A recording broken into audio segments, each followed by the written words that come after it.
This is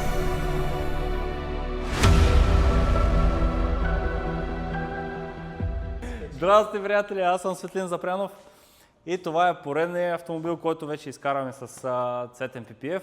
Както виждате, лека по лека, нещата се завъртат и всички минаваме на PPF. Малко по малко почва да навлизат. Защо обаче минаваме на PPF? Значи тази кола беше направена със същия материал, в смисъл не PPF, а PVC. PVC-то изкара около година и половина и почна да се обезцветя в тези части. Самия клиент си избра, хареса си много цвета и си намери PPF, тъй като аз не успях да намеря. Намери си PPF и сега вече колата е с PPF.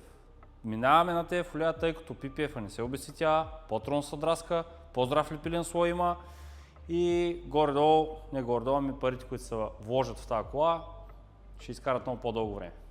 Затова разгледайте колата, дано ви хареса, а мен много ми хареса, защото това ми е любимия цвят. Дано и на вас ви хареса клипа, който колегата ще сгуби там, не знам, той е малко магиосник си пада. Аз съм сръчен. Клипа много добре. Това е от мен. Какво мога друго да кажа? Приятно гледане!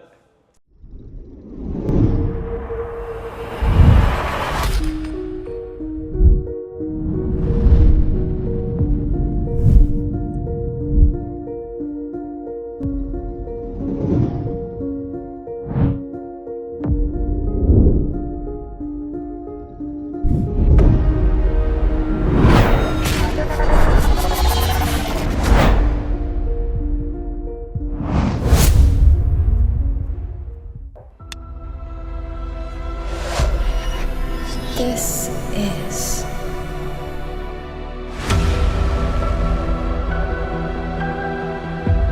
everything.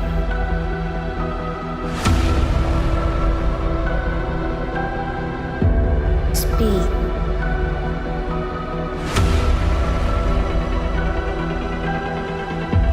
Beauty.